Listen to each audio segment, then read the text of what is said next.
當劉備想揾阿孫策傾偈，但係孫策somehow係因為唔知某啲戰亂原因啦，定係國家原因，定係政治原因啦，冇辦法同劉備直接傾偈啦。Hello， 大家好，又係我阿番。咁早排我睇咗香港消費者委員會對於13種付費 VPN 功能同埋價錢嘅比較啦，而其中有一個結果咧，令到我都幾有震驚嘅。其實就關於 Surfshark VPN， 因為 Surfshark VPN 居然三甲不入，而且咧喺份消費者委員會嘅報告裏面咧，佢指出 Surfshark VPN 係會將用戶嘅一啲資料啦，例如佢用嘅平板資料啊、設備嘅資料啊，提交去俾第三方度。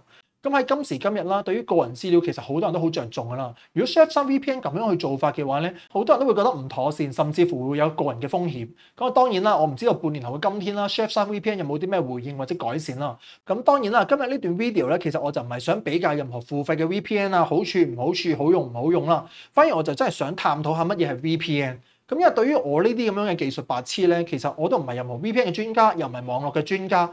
咁我上網去學習嘅過程之中咧，我都發現咗有好多人將 VPN 咧做咗好多種唔同嘅分類，咁啊令到我咧都越睇越複雜。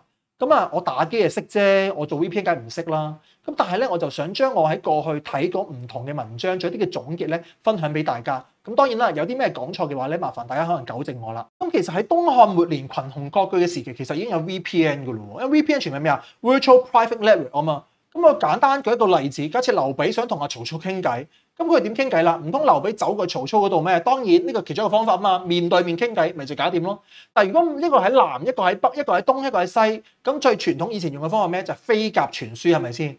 咁啊隻鴿你又唔可以話俾人聽，喂，你裏面有啲咩嘢？如果俾人捉嗰隻鴿，睇咗隻鴿裏面嘅內容，哇！咁你劉備同曹操啲密偈咪俾人知？咁所以隻鴿裏面係需要做啲咩咧？需要加密。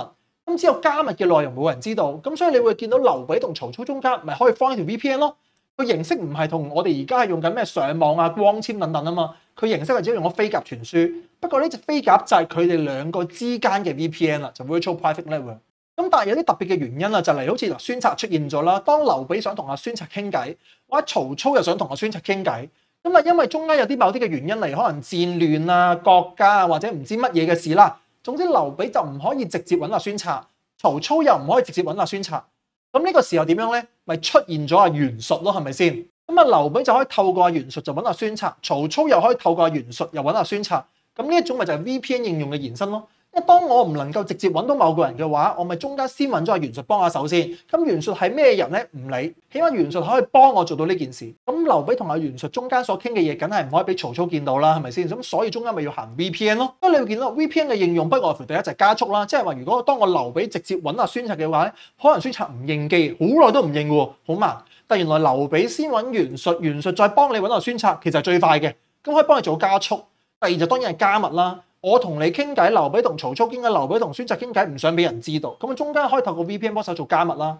第二引申啦，劉備唔想直接俾孫策知道佢揾佢，係啦，或者調翻轉啦，曹操想揾阿孫策傾偈，但係曹操唔想俾阿孫策知道原來係佢嚟嘅，咁啊 VPN 又可以幫你做個引申啦，即係只不過係拱阿袁術出嚟啫嘛。咁所以中間所牽涉嘅技術只不過係叫做點對點。咁你會見到呢一種咩 IPsec 啊、OpenVPN 啊、SSL VPN 啊、IKE 啊、L2TP 啊，其實都係啲點對點嘅加密技術嘅啫。咁啊，只不過係朝住可能年代嘅進化啦、進步啦，咁啊更加之安全、更加之 secure。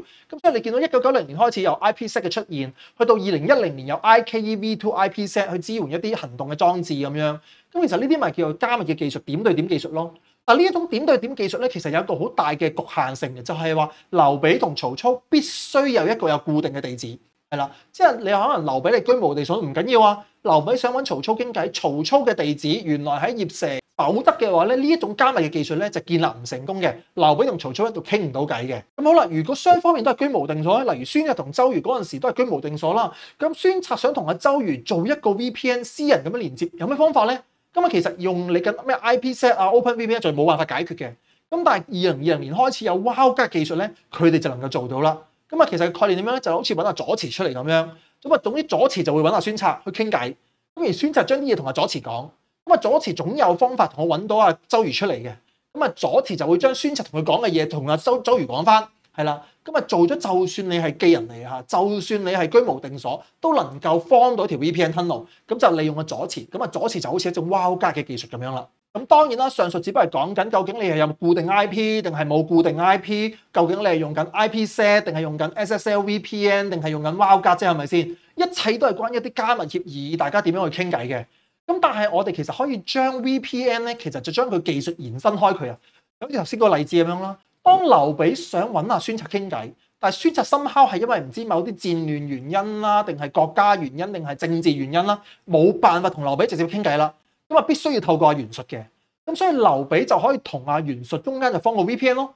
咁頭先講嗰堆就可以用噶啦，任用一係就咩 IPsec 啊、SSL 啊、Wildcard，睇你用邊一隻嘅啫。然之後就透過袁術複述翻個説話俾阿孫策聽。好啦，咁啊袁術呢一隻咁嘅 VPN server 咧，就好似一個超級代理人咁樣，呢個 middleman 嘅形式。劉備同阿袁術中間傾掂好數嘅，例如第一就係話，我咧就想同阿孫策傾偈嘅，你咧就將我同阿孫策嘅説話咧就麻煩你轉遞翻俾佢啦咁樣。咁所以有一啲叫 routing 啦，預先傾好嘅，或者劉備同阿袁術中間傾偈就係嗱，我同孫策傾偈先俾你嘅啫，我唔係同孫策傾偈嚟，我同阿曹操傾偈咧，我自己去嘅啫。或者話唔係啦，就算我同曹操同劉備傾偈嘅好啊，阿袁術麻煩你，你都幫我轉達啦咁樣，其實都得嘅喎。咁所以呢度咧，大家會預先傾好啦，究竟係一啲叫 split tunnel 定係 full tunnel。咁當然中間由於袁術係一個超級代理人啦，佢一定會做一個內容檢查。如果唔係嘅話，袁術點知你係究竟係同阿孫策傾偈啊、劉表傾偈啊，定係曹操傾偈咧？好啦，咁啊，以上就係我呢啲門外漢對於 VPN 嘅認知啦。咁啊，假設你想知道 IPsec 啊、Wildcard 裏面嘅細分喺邊度，有咩好處，有咩唔好處咧？其實網上有大量嘅文章。咁啊，如果大家花少少時間去搜尋嘅話咧，咁啊，相信亦都有好多唔同嘅得益嘅。咁啊，如果你係 VPN 嘅 expert 啦，或者我有啲咩講錯啦，麻煩你喺樓下留言俾大家啦。咁啊，施比受更有福，能夠分享係一種福氣。我哋下條短片見啦，拜拜。